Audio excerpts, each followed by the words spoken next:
Haley? What would you like? So, Judge, two things. Okay, pause right here. Notice how the defense attorney immediately brings up bond reinstatement before anything else? That's a classic move. Start by tackling the client's freedom first. Question for you: if you were in Mr. Daly's shoes, would you prioritize fighting the charges or just getting out on bond? Let me know in the comments. To Madam Prosecutor on this case, Judge, and I'm approaching on two things. One, bond reinstatement, and PC on this case, Judge.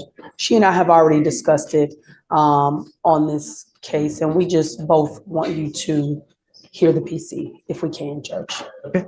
And then on the bond reinstatement as well, Judge. Right. So officers initiated a traffic stop in Harris County, Texas for a vehicle having a fictitious plate bearing the word traveler on it. During the stop, the defendant refused to provide Traveler? Okay. During the stop, the defendant refused to provide ID or insurance information, stating, "I do not consent to this." Officer attempted to remove the defendant from the vehicle, and defendant actively resisted by pulling his arm away from deputies until he was detained. Okay. Tell me what. So we looked at, well, I'm sorry, Madam Prosecutor, the interference with duties of public servant, Your Honor, even if my client is failing to. And here it is, the sovereign citizen argument. These cases pop up a lot in U.S. courts. People claim they're not bound by traffic laws because they're travelers, not drivers. But judges rarely buy it. What do you think? Should courts treat these claims as harmless misunderstandings or dangerous refusals of law? Give them that, then it is an arrestable offense. But in this situation, it is, Judge. However, in this particular situation, he didn't interfere with anything in terms of his own arrest. I can, you know, if it was a resisting or something to that effect, I can. They're just trying to get him out of the car. I don't disagree. It's classic sovereign case where got the license plate, think that traveling by right is what I think how they term it. You know, in this situation, Judge, and the reason I'm employing upon the court is, even from what Madam Prosecutor has seen on the video, they're pulling and tugging at his arm, which put my client in some fear. It was more than one officer. It was pretty.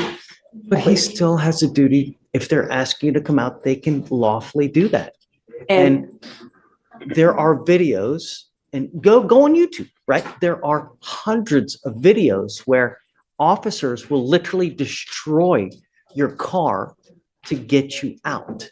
When you get into a pissing match with a person who has the power of arrest, who's going to win, Mr. Daly? We don't disagree, Your Honor. Right. You know what I mean? That's real life. We don't disagree, Your Honor. I think under the circumstances of what actually happened, it was not Mr. Daly's position to resist or to interfere. That was not. He was concerned for his safety at that point. And actually, I don't know, did you hear that on the video? Right. And so in reviewing the video, it was pretty quick, pretty brash. They didn't give him an opportunity to respond per the prosecutor.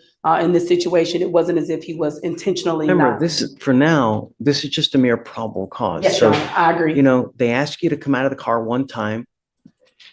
Yeah, you know, it's really, that's, so, I mean, I think that there's enough probable cause to go forward now. The problem is, Mr. Daly, is that we revoke your bond is set at 2501, and you've continually failed to appear. So, you know, the case and the way that you've treated us, it shows me that you just refuse to accept authority. How are we supposed to deal with that? How do we deal with that, Timberland? Your Honor, the only reason I bring to your attention is I asked the court to take into consideration, we have a Black male works every day who, and I hate to put that on the court, but I do in this particular climate, that has never been in contact with any particular law enforcement court system.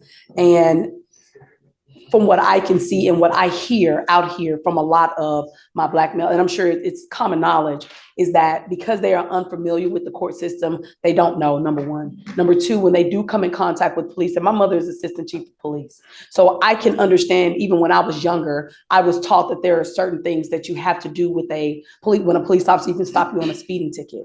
What we don't know is whenever these officers come up, when you're somebody who don't have the privilege of having a police officer as a parent, or who isn't familiar and is being raised in this particular climate and seeing what they see on TV and seeing what they hear and everything that has occurred, you don't know what the proper steps are. I was trained from when I was grown up what you do. I'm not saying that what he did was right or wrong. I'm not saying that how he reacted to this particular court, it is wrong. However, I'm employing upon the court to ask the court to take into a little bit of consideration, number one, from his perspective. All defendants, can't just say this, but I do see that, from what I've known from this particular case and now in talking to him, I do believe that there is a sense of sometimes they just don't know. Sometimes they just don't. So I'm asking to reinstate his PR bond. I am now on the case. What you know about me, I'm a tight attorney. I run a tight ship. So, and by which of way I believe I can reach him and getting him to court and resolving this matter, which is what I talked to the prosecutor about when you were on break. It's like, let's just resolve this. Let's take care of this. I'll buy it. Yes, sir. Okay. Thank you, Judge. I'm not going to do this again, though. I promise you. I don't care whoever you have. If you flake on us again, that's 3 times. It's out. I'm not going to do it again. Do you understand, Mr. Daly? I mean, when you come to court, good things happen. When you don't show up and you continually do it, you can't expect good things to happen. Now, do you have a Texas driver's license?